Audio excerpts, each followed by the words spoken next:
Yesu nashimwe cyane, ni wa munsi kandi w'umugisha, ni cya gitondo cyiza tubana. Ni muri cya kiganiro cyacu buri gitondo hamwe na Yesu, twongeye kunyurwa n'Imana mu mutima, twongeye kunezezwa na Yesu ukidutije ubuzima, ukidutije gukora. Rero tugira umwete tubitewe n'uko Yesu adukunda. Umunsi umwe abigishwa bigeze gusiga Yesu ku iriba, abonana n'umugore w'umusamariyakazi, noneho baza kugaruka, bari bazanye ibyo kurya ngo bari bagiye guhaha. Rero baramubwira ati vayo turye. Aravuga ngo mfite ibyo kurya mutazi, mfite ibyo kurya mutazi. Baramubaza se wariye he?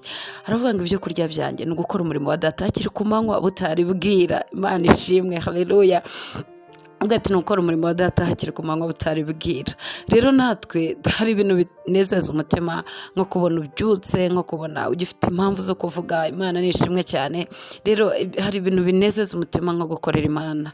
Yesu ni mwiza, Yesu araryoha, aryohera bose abamushaka. Ijambo ry'Imana ryaravuze ngo nimba mwarasogongeye mukamenya ko agira neza, nimumwegere, niwe buye rizima ryanzwe n'abubatsi, ariko ku Mana ryaratoranijwe kandi rihinduka irikomeza imfuruka. Haleluya. Nimba warasogongeye ukamenya ko Kristo Yesu agira neza, mwegere, niwe buye rizima ryanzwe n'abubatsi, ariko ku Mana riratoranywa ngo namwe mwubakwe nk'amabuye mazima.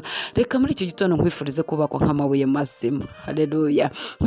Nkwifurize kubakwa nk'ibuye rizima, nkwifurize kubakwa muri Kristo Yesu, nkwifurize kubakwa nk'ibuye ridasanzwe riri kuri Kristo. Kristo niwe rutare. Rero aravuga ngo nimba mwarasogongeye mukamenya ko Kristo agira neza. Abasogongeye bose, haleluya, abasogongeye bose umunsi mwiza, abasogongeye bose kandi n'abatarasogongera, mbifurije kumenya neza yuko Yesu ari mwiza, ko Yesu ni mwiza. Yesu ni byose, ko mufite urushye wese nihagana, izina twamuhaye ni mwiza. Yesu niwe karuhura, Yesu ni byose, kumukeneye niwe uruhura abarushye, niwe ugirira neza abananiwe, kandi niwe wenyine ushobora guhamagara abantu akavuga ati mwe barushye n'abaremerewe nimuze musange mbaruhure.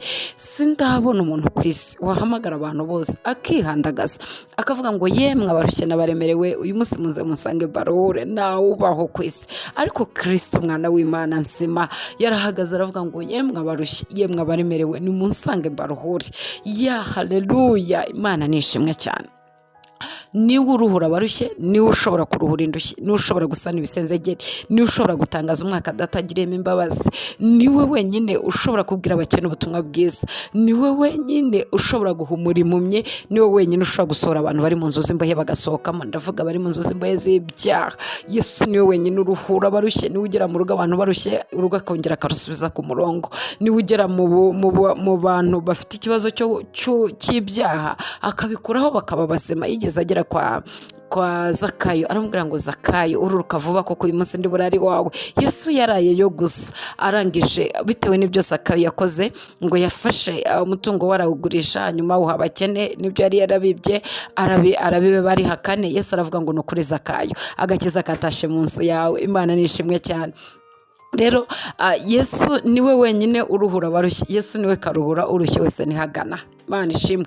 Muri iki gitondo rero reka nkubwire ngo Yesu niwe karuhura urushye wese nihagana. Izina twahaye Yesu ni mwiza, Yesu ni byose, ko mufite Imana nihabwa icyubahiro. Ndagira ngo mbabwire ngo rero tubyutse nanone muri cya gitondo cyiza cy'umugisha, turi kumwe na Yesu, tunejejwe nawe mu mutima. Hari umuhanzi uherutse guhanga aravuga ngo suko amaganya yabuze, suko ibyago byashize, ariko hari icyo mfite kimwe nifuza kumubwira, numva nifuza kumushima. Rero ntago ari uko turi mu isi iri paradise, natwe ubwacu ntabwo dutuye mu ijuru, ariko dutuye muri Kristo Yesu. Paul yaravuze ngo ni ukuri turanye na Yesu, cyangwa se twicaranye mu ijuru na Yesu mu buryo bw'umwuka. Turi mu isi twicaranye na Yesu, turi mu isi turuhukiye muri Kristo Yesu mu buryo bw'umwuka mu gihugu cyo mu ijuru.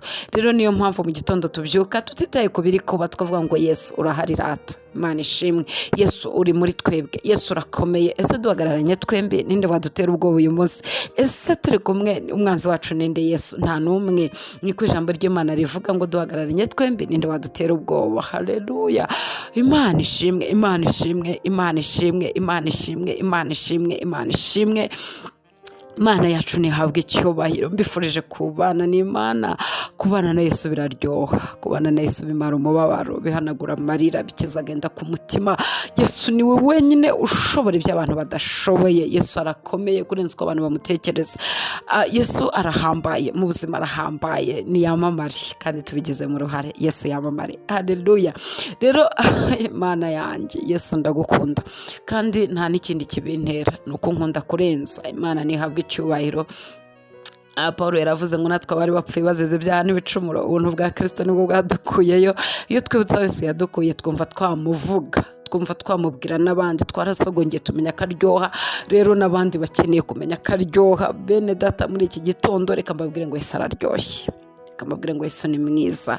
Hahirwa bamwishingikirijeho, hahirwa bamufasheho, ngo hahirwa bafite mu mitima yabo inzira z'igisiyoni. Iyo bageze mu gikombe cyitwa Baka bahatora amasoko, imfura y'umuhinduka hambika umugisha. Abo ngabo rero ngo bagenda bagwiza imbaraga, haleluya, bagenda bagwiza imbaraga, bagaragara mu maso y'Imana i Siyoni. Hahirwa abafite mu mitima yabo inzira zijya i Siyoni. Imana ishimwe. Hahirwa babyukana mu mitima yabo inzira z'igisiyoni. Iyo bageze mu gikombe cya Baka bahatora amasoko. Icyo reka mbe ngihoreye kuko ni isomo tuzagarukaho. Imana ishimwe cyane kandi Imana ihabwe icyubahiro.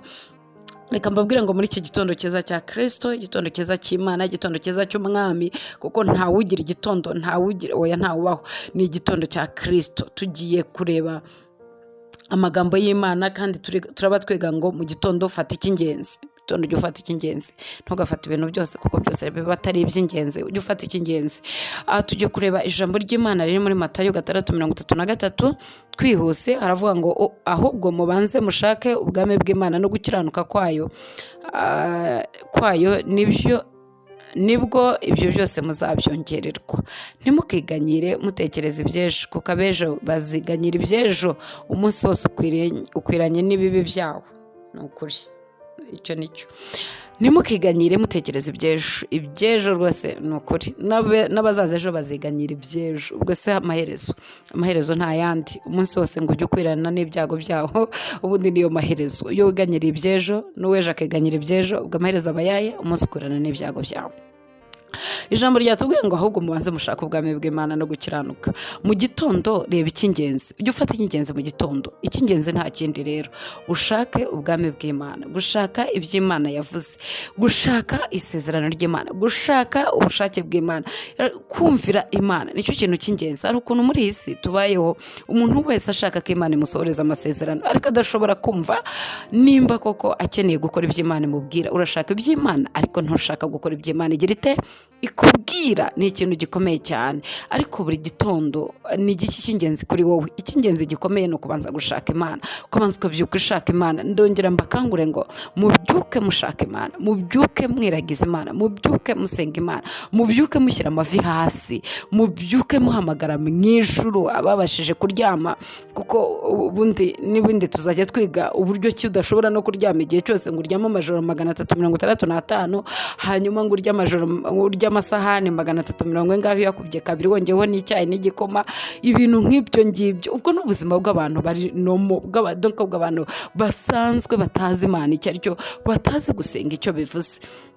Buri gitondo ukwiriye kubyuka usenga Imana. Nimba udashoboye kubaho mu buzima butaryama ayo majoro yose, busenga Imana, kuko hari urwego ugeramo ukaba umurinzi w'abandi, hari urwego ugeramo ukaba umurinzi w'itorero ryawe, hari urwego ugeramo ukaba umurinzi w'igihugu, hari urwego ugeramo nta murinzi waryamye, nta murinzi wasinziriye ibitotsi nk'ibyo by'ubupfapfa, nta murinzi. Umurinzi icyo aba akeneye ni ukuruhuka, ibitotsi byiza by'umugisha, Imana ikaguha igihe cyo kuruhuka, ariko nanone ukamenya ko hari igihe cyo kurinda, ukamenya ko hari igihe cyo kwinginga Imana. Sinkubwira ngo uzabe maso amajoro 365. Ukeneye no kuryama ukarota, ngo abasaza bazerekwa ndetse banarote. Umuntu ntiyarota agenda, rero bisaba ngo ubanze unaryameho. Niko bivuga ku basaza, ariko mumenye ko ku bajene bo berekwa bagenda. Imana nishimwe cyane Rero ntago nkubwira ngo uzamara ayo majoro yose ukanuye. Oya, uzagira igihe cyo kuruhuka. kuruhuka, ariko ugire n'igihe cyo gusenga, ujye ugira n'igihe cyo kwinginga Imana nigukora ku mbavu ikakubwira ngo byuka, mu gihugu harimo ikibazo byuka, mu itorero ryawe harimo ikibazo byuka, mu isi hari ikibazo, ujye ubyuka usenga Imana buri gitondo. Rero ni igiki cy'ingenzi, ikintu cy'ingenzi ugomba gufata mu gitondo ni ukubanza ugasenga, ni ukubanza ukegerana n'Imana, kuko ntabwo uzigera urya iby'Imana utashatse kubana nayo, utashatse kubahiriza amasezerano. Ivubira imvura ababi n'abeza, ariko yifuza abantu bayiba hafi, yifuza abantu bayisenga buri gitondo, yifuza abantu bayisenga ku manywa, yifuza abantu bayisenga nijoro. Iyo uzi neza kubyuka ugasenga Imana, umunsi wose uwumara uri isengesho rigenda. Imana ishimwe cyane, kuko mu gitondo Imana ikuyobora icyo gukora. Mu gitondo Imana yakubwira ati noneho bigenda gutya, bigende gutya, bigagusaba rero guhora kuba kuri gahunda yayo umunsi wose. Tuvugane gutya, tugendane gutya, dukorane gutya. Iyo ugiye gutandukira ijwi rirakubwira ati garuka, iyo ugiye kujya mu bindi wumva ijwi ryongora rikubwira ati twavuganye gute mu gitondo. Rero igihe cyose uhora uri isengesho riri kugenda, uhora uri isengesho riri kugenda. Muri ofisi yawe uri isengesho rigenda, mu kazi ukora uri isengesho ryigendera. Ndavuga ngo ubu uri ubusabane n'Imana bugenda, ubu uri mu busabane budasanzwe. Wicaye muri bisi uri mu busabane budasanzwe, ugenda n'amaguru buri mu busabane budasanzwe. Donc gusenga bigahinduka ubuzima, gusenga ntibigira igihe, gusenga ntibigira time, gusenga bihinduka ubuzima. Niyo mpamvu buri gitondo ugomba kubana na Yesu kugira ngo ubuzima bwawe buhinduke isengesho. Imana ishimwe. Iyo utaramenya ko isengesho rigira icyo rikora, ubu utararikora, uzamenya icyo isengesho rikora nuramuka urigize ubuzima. Yesu nahabwa icyubahiro. Nukora gutya Imana izakora gutyo.